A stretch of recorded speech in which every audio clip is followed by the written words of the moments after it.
did you notice about the gesturing in the cause location? In the cause? No. He went back. He went, yeah. When he went back? Yeah. Yes. When he got back to 8, then When he was gesturing. Full abandon, right? By the way, when he did that too, I think his unconscious mind as well as his conscious mind goes, I can do it. Yeah. Oh, I did still know how. Did you get that sense of, Yeah. it looked like, you know, the, Yeah. A joy, a lightness and a joy. yeah, it looked like childhood, Playful. it looked more like wonder. It's what I would, That's why I I'm didn't gonna want to waste hallucinate that about some of that 8-year-old lightness, that joy. experience. Yeah. Yeah. It was pretty amazing. Well, he was still king then, too. And he was still king, yeah. Okay, so at what, and then we ask, at what age do you think something is relevant? Because I was tracking back a bit, right? He didn't find the 4-year-old experience initially as he was looking back and going back and forth. But to begin with, at what age, rather than 12, did it was 10, wasn't it, that he said? You asked him how old are you at that Uh-huh. moment, and that's where his unconscious just... Right. He went Uh-huh. to 10. Yeah.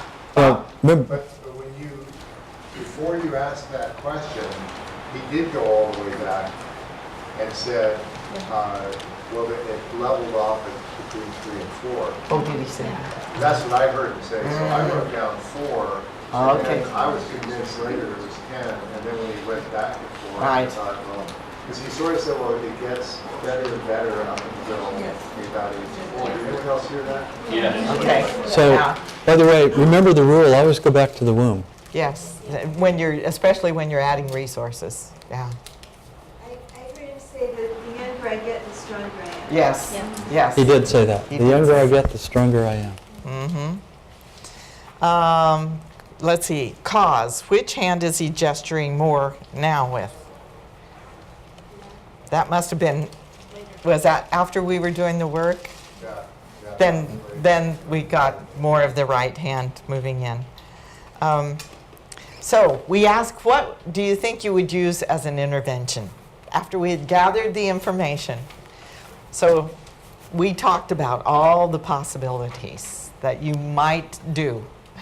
Then we ended up doing even more than what we talked about. And notice that we didn't have to take a long time to do any of those things. No, they weren't long in But it's depth. not like following a procedure to get done. We don't, if you just follow a procedure, you'll get Yeah. variable results. So you want to do what? Agree? I was going to say, I was timekeeper, and the whole thing took an hour. That was like an hour-long session, Oh. from beginning to end. Okay. Wow. Okay. Felt like it was longer. And now I ask, just because I'm not sure it always gets taught, what we call, what Tim was elegantly doing with the 4-year-old Jason, where he had the adult Jason go back to the 4-year-old and comfort him. Remember what that's called? Do you remember? Yeah, that moment when it froze, you said that to freeze that moment, Uh-huh. then go to 4 and look back. That moment was very, Yes. That's actually called VK dissociation in NLP terms. Visual kinesthetic disassociation. So you're watching yourself out there. It's also a variation of change history. It's a variation of change. And he had already said that's what he would do when we were saying interventions change personal history. So he was already prescribing without knowing that that 4-year-old experience was going to come back up. And so as we were adding resources, what did Tim first start with? Let me just add Yeah? to that. If you go back and do the BK disassociation, where you see the older you helping the younger you, if you stop and think about it, that's kind of a, there's a lot that's presupposed in that, because what if you saw your 75-year-old self walk in the room right now, and that 75-year-old self came over to you and said, here I am, I'm with Suzi, 75 years, I'm the 75-year-old self, and you know what? You can have your ups and downs, but basically it works out okay, and I'm having a good life, and actually let me show you how my life's going now, and the year, whatever year that is. You get the idea? Then you don't have to worry about it. We had already had the hindsight. So the thing that Jason's got now is he knows He knows he survived all that. And not only that, this guy, Neil, turned out to be a pretty good guy, right? Yeah. He wasn't a mean guy or But the anything. 10-year-old didn't like him. Yeah. The only question I have is about the frozen moment. Was it really a frozen moment, or it was just him coming back? I said frame it like it's a still image. The only thing that can move is the little boy, little Jason. So you're changing the you, not the context. It's like going in between time. Remember, I saw a Twilight Zone show once. I don't know if you're familiar with that. Twilight Zone? But they, Some of them aren't old somehow the big nuclear war happened and the missile was coming. And this person had the ability to freeze the time. And so you could be in between time. And what you saw is a missile right there. Like, 50 yards up in the air. And he had to hold the time frozen because if he stopped, guess what would happen? So you get that idea of just everything's in that moment of stillness. And that's what you're changing, that moment and the person themselves, not what actually happened. Giving them new choices. And if you take the information being that child and look into the future, it almost always changes it. You can't be afraid if you can see all the way to now, typically. Even if there's challenging things that come up. And that is a really lovely technique to do with any childhood experience. I've used it a lot with trauma. Take Things like- your adult self back to your younger and comfort them and tell them what they need to know. Because, oftentimes what I've discovered, especially in working with my grandkids now, they get upset when they don't know what to expect. And so often people don't stop to say, this is what you need, this is what you can expect out of this. So you go back and you tell them so that they're not in fear or confused. Yeah, Kirsten? I do this, I've been doing this for 20 years, and early on when I was younger, I would meditate or I'd be in a really horrible state and not know what to do, and I feel this really comforting presence. Uh-huh. And for years I didn't know who it was until I realized at one point that it was me. It was you. Future self. Yeah. That Right. present. Well, Nice. I think there are things that happen that are hard to explain. I was working with a woman who, when she was 13 years old, her family had been separated, her parents separated, divorced, and she was really mad at her mother, and her mother reacted by being kind of cruel to her, and the dad was out of the picture somehow. And she said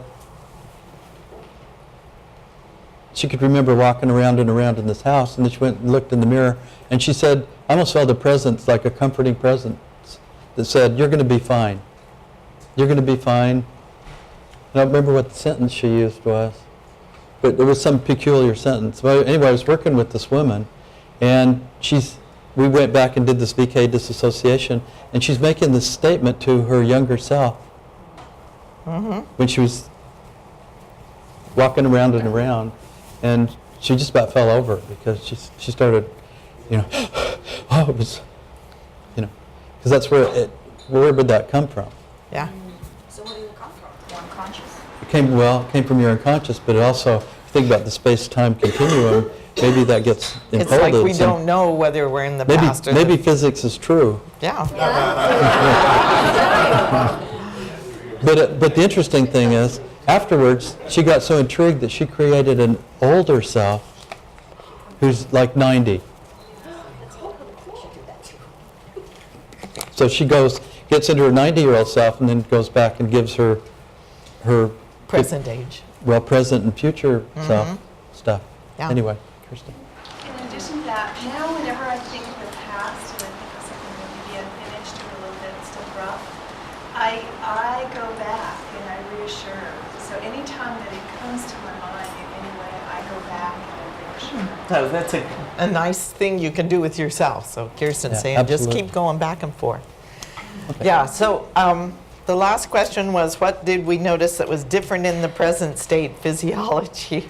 What something I noticed he did at the very end is he brought his hands together. That's right. He went like this. Uh-huh. It was just Yeah. really- just really- And he was using symmetrical gestures, wasn't he?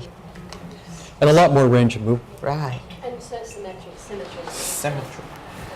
thing is, you always get clues when somebody's in the symptom, and at first you weren't really moving your hand much more than this. No, in fact, he was hardly moving it at all. At the end, you were pretty, Yeah. pretty big gestures. And it was like he wasn't concerned about what the hand was going to do in the end. To begin with, it was like, I don't dare move it because I don't know if it's going to go wacky on me, shaky on me. In the beginning, he couldn't describe what was over here from this hand. Right. At the end, when you asked him what was over there, the right hand came The right up, hand and gesture. It was the one that described Right. it Yeah. and talked Right. about it just naturally. That was another part of the, so that's a really good way to test it, right? That's how you know something. So did y'all hear what Kerry said? He was using his right hand to discuss it before he said he was blank. Yeah. Right. So what resources were added? That was Eight-year-old self. his 8-year-old self. That was the last That was one. a Yeah. resource? What's another What one? else? Well, I just, Compassion was one resource Compassion that was was the added. re-imprinting, And right? that was re-imprinting with the mother, right? Left shoulder, right shoulder. Left shoulder, so yeah, he We was did the doing mapping across of the function. mapping across. Foreground, background, yes. What? He loves woods and The trees. some trees. Uh-huh, yeah. and So we did a submodality intervention. That was the first set of resources. Yeah. Right, Because it was, nature. when somebody, remember when he was in the symptom, he said, he was going there, and we said, well, what's there? And then he said, well, it's just this black kind of thing.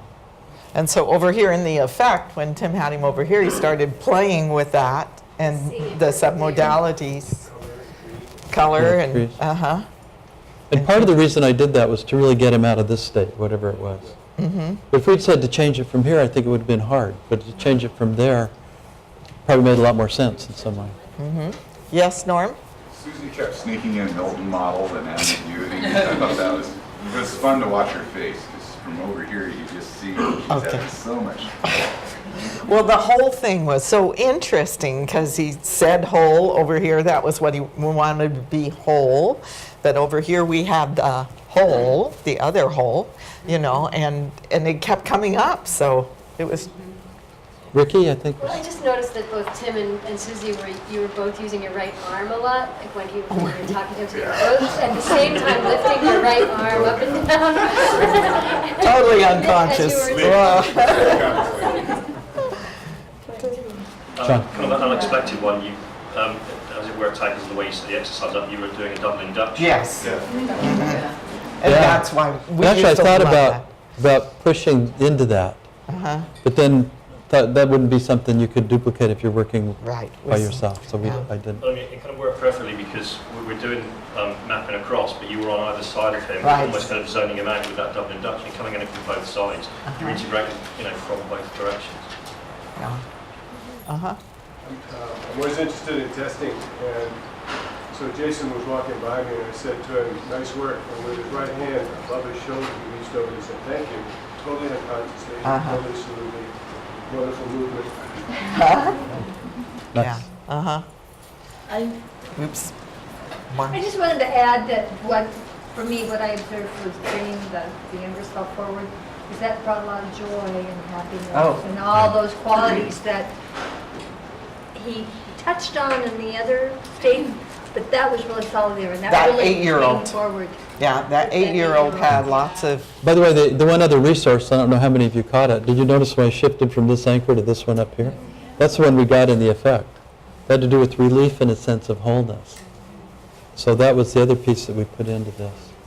Relevance. relevance was a Relevant. big Yeah. resource, wasn't it? Being important, relevant. Uh-huh. That's such an interesting word too, relevant. If you're not relevant, Or if your arm's not relevant. Yeah. Yes. being relevant can be a big motivator. Yeah. I just wanted to, an observation was, it was great to see the two styles. And it really illustrated flexibility. There was a lot of things that either didn't have to happen and probably would have got the same outcome, and a lot of other things that did. So that was really nice to see that back to what you were saying, there isn't one approach There that you have isn't. to use. By the same token, when Suzi, at the end, when you went back to being the 8-year-old, and then you mapped it across to the symptom, and I thought you were going to go ahead and map it all the way across, kind of like in the dancing score. where at the end, you dance Yeah. all the way through. And I'm wondering, is there did you just feel it was? I future pasted. Yeah, I future pasted from this spot. I said, and this will go on, and you can go on having that resource as long as you want it. Yeah. So, yeah. There's another piece that I kept noticing when his hands were by his side, that both sets of fingers would work simultaneously, which meant that there was this already There crossover. was, yes.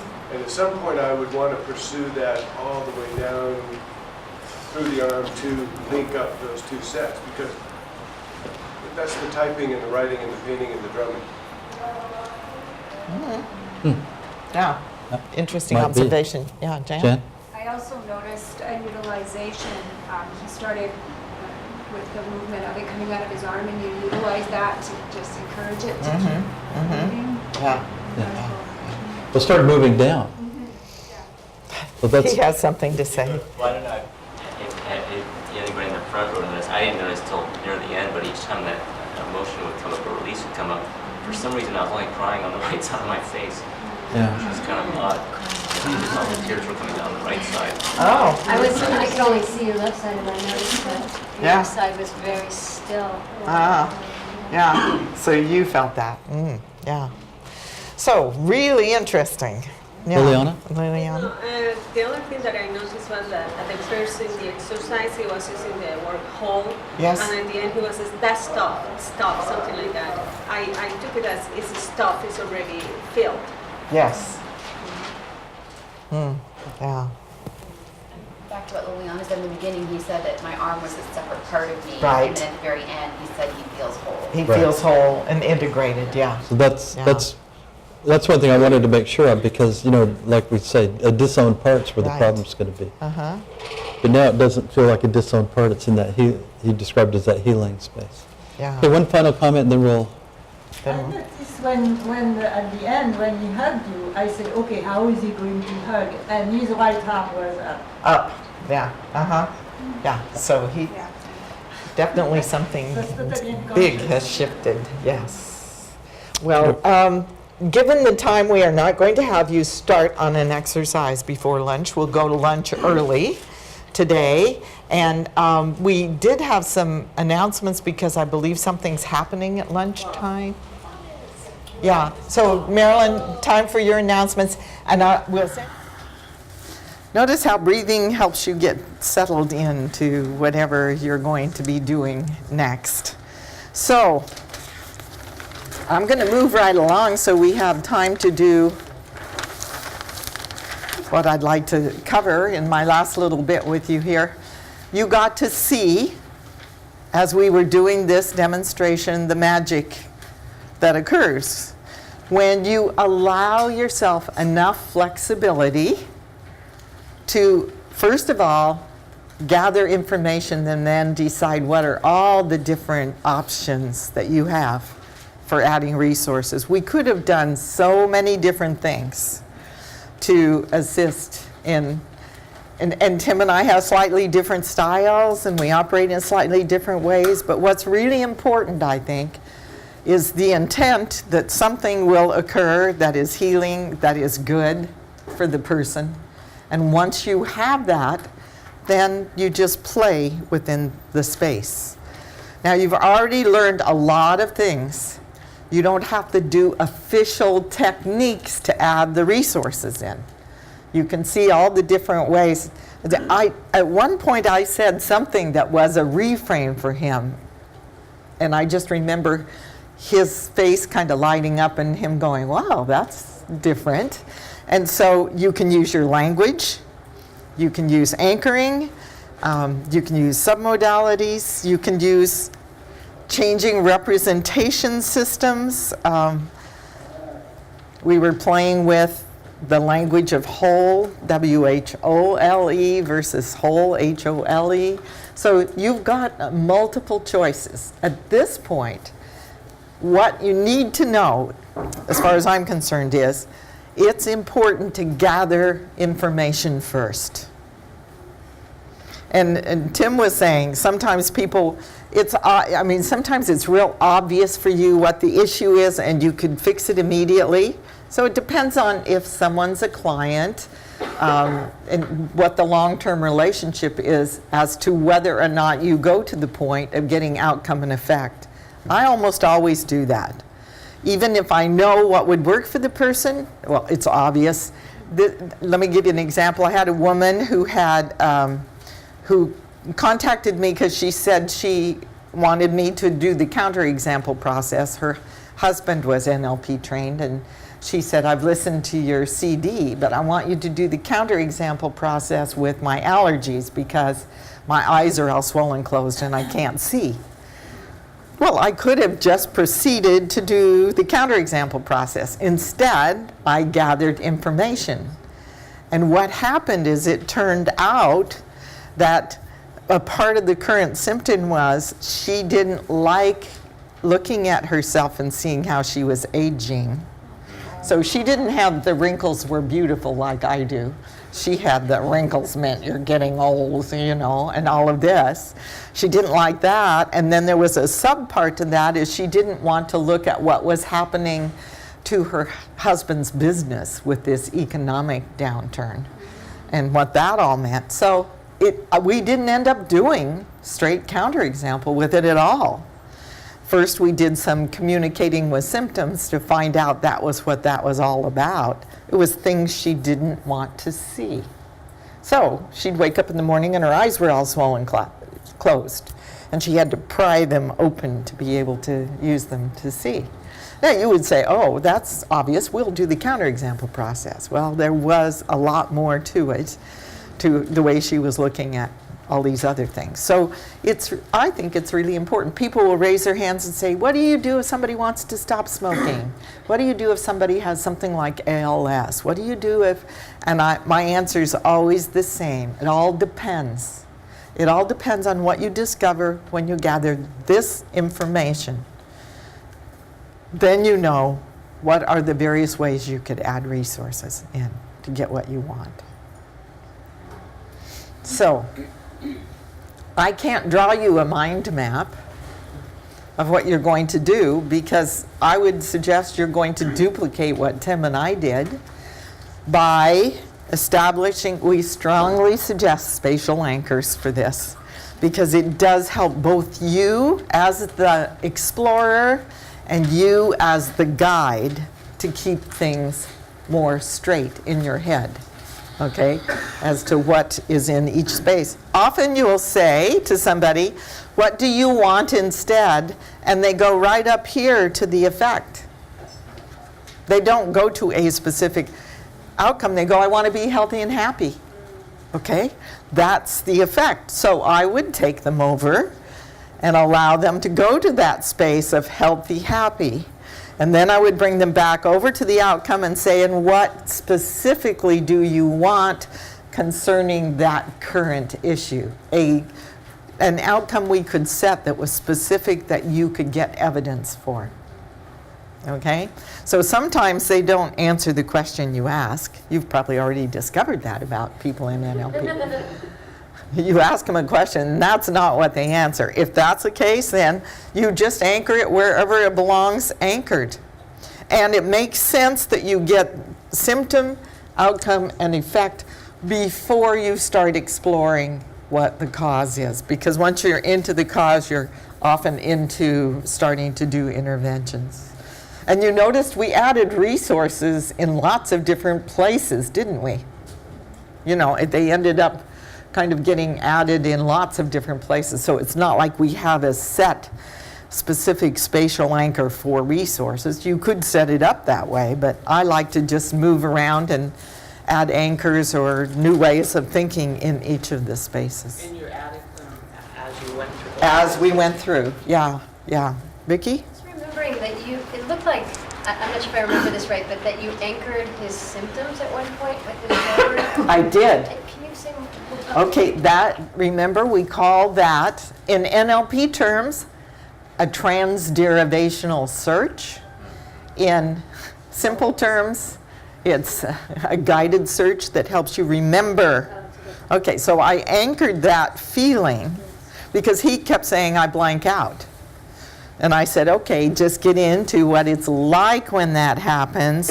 Let's have the feeling take you back to find an earlier incident, because we want to make sure that what we have is going to be relevant. And that's how you got to the 4-year-old time. No, that's how you got. That's how we got to the 10-year-old and time, and then I had him step back, and you saw he totally shifted.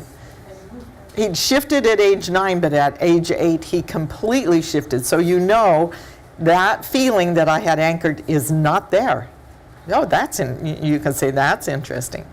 And rather than have him take a step back into each one, I could have been more thorough and had him do that. We probably would have found the 4-year-old completely incident at that point. I just said, well, kind of go back through time and see what you think.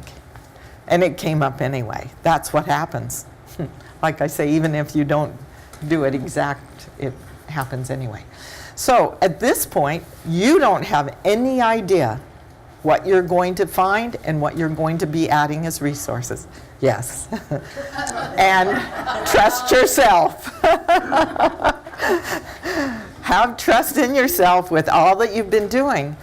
We want to make sure you know how to use all the skills and put them together. This isn't about being here and saying, who's got an allergy? Who's got a trauma? Who's got a memory from the past? Because your clients or people you're working with aren't going to walk in and say, I have a memory from when I was 3 years old that needs re-imprinting, and I'd like you to do that with me. They don't do that. They come in because they've just been bothered. Their life isn't what they want it to be. And it's your job through this information gathering to figure it out and help them move ahead. Now, what you do when you do one score may take care of a multiple bunch of things. And it could be just the first step. It could be that you do more. So, I mean, the reason that Tim and I usually, when we're working with clients, work with them for long periods of time, 3-6 hours, whatever, is so that we can keep coming back to the score and say, where are we now? What's the next step in the evolution?